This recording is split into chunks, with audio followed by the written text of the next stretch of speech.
Good morning, guys, and welcome to the podcast.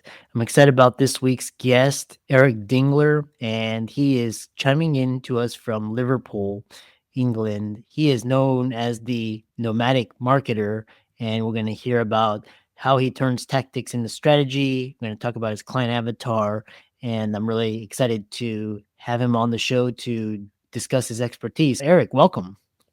Thanks, Chris. I'm excited to be here and have a conversation with you to help the listeners grow their brand and be more successful. Yeah. And briefly chronicle your journey, and I'm excited to dive into the questions. All right. So, real quickly, with the last over 3.5 years, my wife and I, along with our 4 teenagers, have been full-time travelers. So, we've lived in 16 countries. We've in almost in 48 Airbnb or 40 Airbnbs, and just having a great time exploring the world with our kids. And we're not independently wealthy, so I have to work full time as we go. That's the digital part of being a digital nomad for us. But I didn't expect it to impact my company the way it has and our approach to serving our clients. And we've learned a lot and excited to be able to share that now with others. Interesting. Yeah, I'll have to ask you further about 4 teenagers.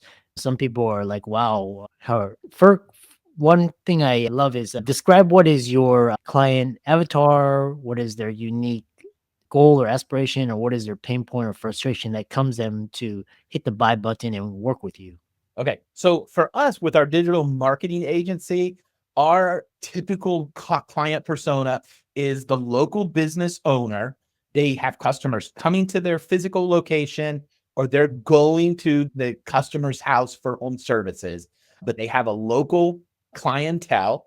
And it's somebody that started a business but never wanted to become a marketer and a tax professional and an HR person. They want to do their thing. They love serving their customers, but they also can't afford to hire a full-time marketer or a full-time agency. We used to be a full service agency. $2,500, $3,500 a month was our standard retainer, but we pivoted about 2 years ago completely away from that. And we've become a done with you marketing agency. So we handle the nerd stuff, all the API integrations and setup. We help with strategy, and then we build the system and then coach the business owner on how to use the system to get new customers to come in and get their satisfied customers to come back. Interesting. So one thing, so for the audience is really interesting is you love to, what are the 4 laws of marketing that can make or break a business? Yeah, the 4 laws of marketing it's very simple, and that's the first one. Keep it simple, especially for local businesses. When we're working, for example, with a barber or a hair salon, a cosmetologist, they see all these people out there doing all this stuff, and they hear that you got to have an Instagram, you got to have TikTok, and you got to do this, and you got to have a podcast, and you got to have a YouTube, and you got to have your website, you got to have your local SEO, and they hear all these things, and they think that it's true because these experts are saying it and it sounds right. It's how they're influenced to buy things, so it sounds right. But what they fail to understand or take into account is that, for example, a barber shop in an urban environment, their typical customer is going to come from less than 5 or from half a mile away. And so when you're only trying to reach the people that live within a half a mile of your business, why are you trying to spend all of this time and energy getting noticed on a platform where you're trying to get in front of people all over the world? If your business is in Ohio, you're not going to have anybody coming to your shop from Texas. So marketing just needs to be simplified. That's the first law. Every client that comes to us, their marketing has always been too complex. So we strip it down. So that's the first one. The second law is be genuine. Just be genuine. Be yourself. Be authentic. People, don't try to be the big wig. Don't try to be somebody you're not. Don't copy somebody. Just be genuine. Be yourself. The third law is a tactic is not a strategy. And so for so many of, again, the avatars the clients that we work with, they'll like pay-per-click ads, for example, Chris. Let's take pay-per-click ads on this.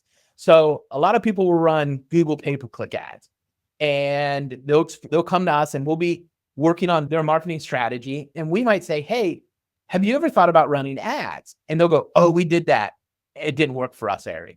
Oh, we tried ads, didn't work. And the weird thing is, depending on the type of business, I 100% know that the ads will work. And so I'll ask them, I'll say, when you were running ads, was that ad leading people to the homepage of your website or to a special landing page that was built just for that ad? And every single time it was coming to the homepage of our website. And then I'm able to go, that's why it didn't work. That's why it didn't work. You put out an ad that was effective and it created this question. It opened a loop for somebody. But then when they clicked on the ad and they came to your website, suddenly they're on a scavenger hunt. They got to find the thing that they just clicked on that they were interested on. Every single ad will always be more effective when it comes to a landing page. So many times clients, they see somebody do something and they copy the tactic without taking time to understand the principle behind the practice. And so that's what we talk about with our clients a lot, is we have to understand the principle behind the practice. Why did that work? What was happening just before somebody engaged with that piece of marketing? What happened after? A tactic isn't a strategy. And then the fourth and final one is do less with more.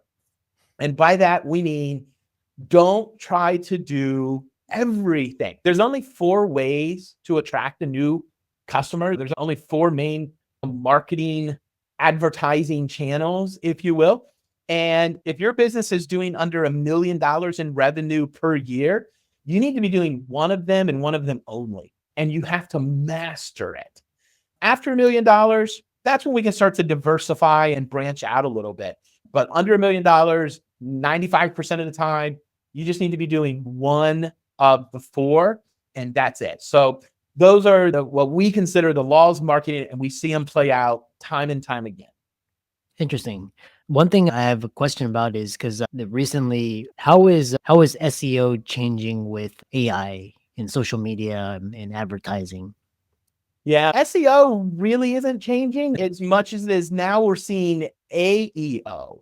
Your website needs to be set up to answer questions that an AI can reference and source. It's always been helpful to have FAQs on your website. It's now pretty critical to have questions, frequently asked questions on your website. It's important to write content in a way that is question answer, even if it's not in a formal FAQ section. You now have to start to kind of write content in a way that is both SEO and then also AEO. So optimize for artificial intelligence to gather and then to use in an answer and then link to you as a source. And so it's a golden opportunity a lot to that. But it also depends. I would say the caution to that is it depends upon your business. Again, a barber, doesn't need to worry about it. A pizza shop, don't worry about it. Your website is important and you need to do a few things on your website. But honestly, the most important thing, if you're a brick and mortar store or you're a service area store, the most important thing you could focus on is your Google business profile and your Apple Business Connect listing. 90% of your success online is going to come from those 2 places. And so that's where somebody needs to spend all of their time. Again, SEO on a website, you're trying to rank everywhere. Now, if you're e-commerce, if you're e-learning, if you're a coach, a consultant, you don't care where your customers come from. If you've got a podcast that you're wanting it to get discovered, SEO, AEO, extremely important. If you're a local mom and pop shop, if you're a local attorney, barbershop, pizza shop, mechanic, private school, church, synagogue, focus on your Google business profile, your Apple Business Connect, and you're going to see remarkable things happen very quickly. Interesting. Yeah. A lot of people I was talking to was like the Google business profile and then local SEO. That's the first time I've heard of Apple Connect. So I'll check that out. Yeah. Apple Business Connect just came out a little over a year ago. Apple started noticing that a significant number of people were downloading Google Maps onto their iPhones. 51% of smartphone carriers carry an iPhone. And Apple started realizing that Apple Maps wasn't getting the use because the content in it wasn't as up to date and reliable because they were pooling information from third parties. And so Apple decided to take that on. They've now opened up, it's called Apple Business Connect. You can claim your Apple Maps listing just like you can for your Google. It's a little more, you got to know it's a little more complicated unless you work with an agency that's approved to do it. You can do it, but sometimes it's just easier to work with an agency that's approved to do it. But you want to claim that and optimize it for sure. Oh, yeah. Interesting. Yeah. I'll, before I hop on the bandwagon, I'll see how it plays out because these new things, features usually have a history of people jumping in and all of a sudden they just pull the rug out from under you. Yeah. The other question is because a lot of the audience, they're like doctor, lawyer, dentist, high income, and they're like, our time is it's got to be built on the practice, my craft. I don't have time for social media, etc. And then you said, why should business owners not outsource their marketing? So what's a doctor or dentist or lawyer to do if they can't outsource their marketing? It's partner with somebody. Nobody's going to say it as good as you or your office staff can. And the frequently asked questions that you're getting are going to be, they're going to change a bit over time as new things come out, even in a medical space or something like that. So having you and your team engaged with the content that's being shared on your Google business profile, maybe on a social media, there's not a lot. Most people aren't going to run to social media to find a doctor, dentist, attorney. In my experience, it's been a big waste of time for most of our clients. And most, especially dentists, we work with several dentists. I don't know what it is with dentists. I love dentists, but every dentist is fascinated about their x-ray machines. I don't know why, but every time we do a dentist or redesign a dentist website, we have to convince the dentist that nobody cares except for other dentists about what x-ray machine you have. People want to know, what kind of insurance do you take? Do you see kids? What's the kid's first visit like? How do you deal with somebody that's nervous and afraid, that it has a low tolerance of pain? These are the questions people want to know. And if you can answer the questions that people are coming to your website with, well, you're going to be the person they call and make an appointment with. But too many times, websites, they don't do that. And so you really need to do that, have a really solid local SEO strategy, and then maybe some pay-per-click ads to pick up the people that we would call them in the consideration phase of the buying cycle. They're looking for the dentist or doctor or attorney right now. You need the pay-per-click ads for them. So yeah. Yeah, interesting.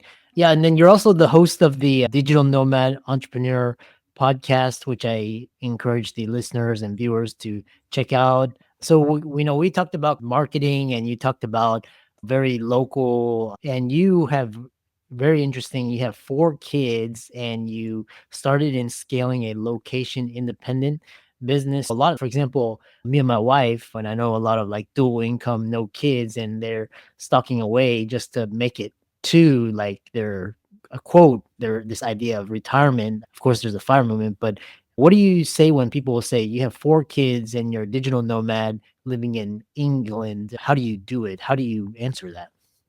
The how is become the easy thing. If I can real quick, can I explain the why real quick and then the how? Yeah, exactly. Yeah, sure. Okay. So the why is, for those that can see on the video, I've got this little tattoo right here on my right hand between my thumb and pointer finger. And it's just a little dash, just a little line. And that dash represents the fact that one day on my tombstone, I'm going to have my name.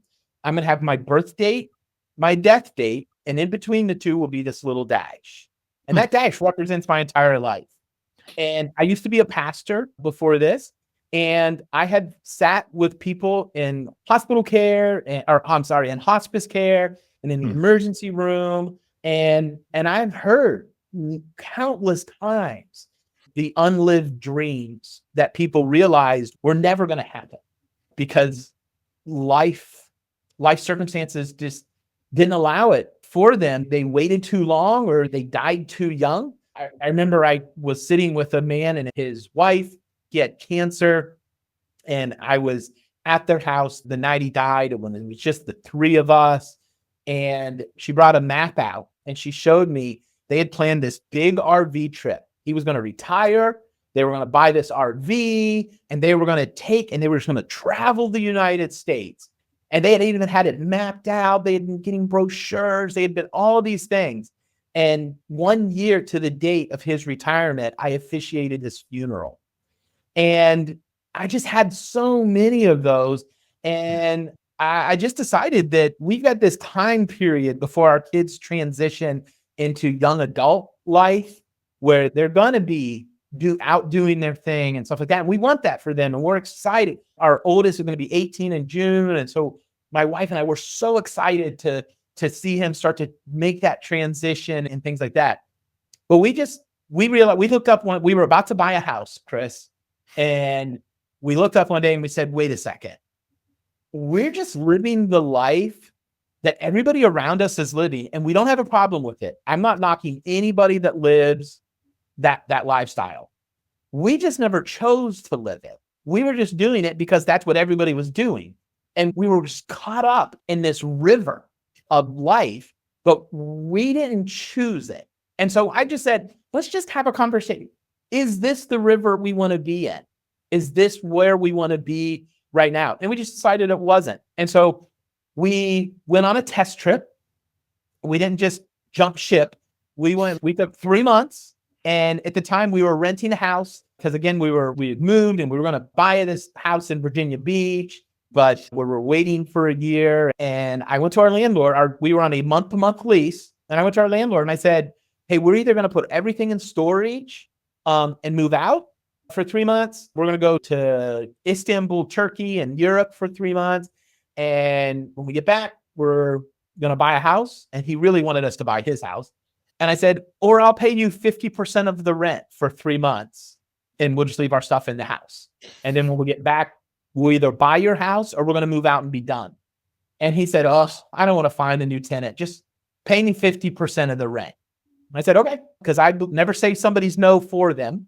And so that's what we did. We went on a test trip.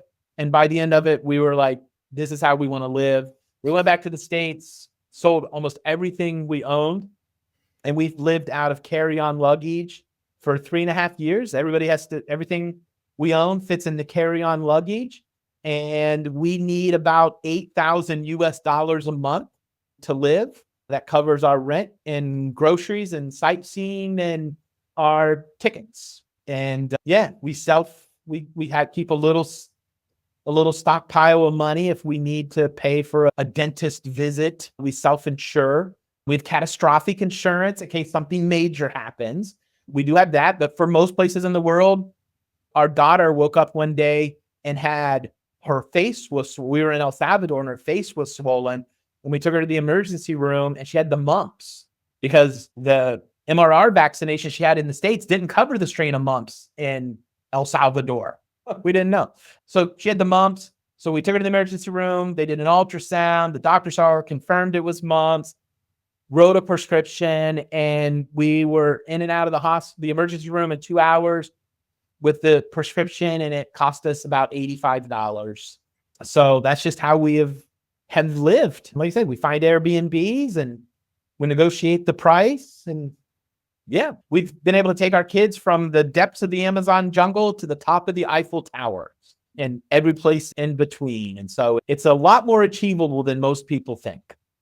It sounds, and I love this intentionality and consciously choosing what narratives you choose to buy into. And because the things that I'm bringing up are just mainstream and it's just fed down your throat. It's quite interesting. Yeah, my wife and I, we did a scouting trip last summer just because when everything was going to shit in America, we were thinking of just leaving, and they just That's a different story, but interesting. And I think a lot of it's based on fear. It's health insurance and college costs and saving for retirement, all these things and insurance. And but it's interesting to talk to people that have done it and spreading it and inspiring others. If people wanted to connect with you and work with you or talk with you, how can they do that? The best way, I have a vanity URL, if you will. Eric Dingler is my name, Dingler, very simple. Eric ERC. So just ericdingler.com. That's going to drop you right onto my LinkedIn. I just forward that to LinkedIn. So go to LinkedIn, click the connect button, send me a message, and we start to have a conversation right there. And if you're not on LinkedIn, my web design business for the United States is In Transit Studios. So you can go to intransitstudios.com and connect with us there through our website. If you're interested in having a digital marketing evaluation, more than happy to do a free strategy session and look at what you got and create what we call a digital marketing blueprint. Be more than happy to put together a digital marketing blueprint for your audience. Then they can decide whether they want to take that and implement it on their own, or they talk to us about implementing it with us. Excellent. I really enjoyed this conversation, and I love your passion and I love your faith too. And keep up the great work. Thanks, Chris. Thanks for having me.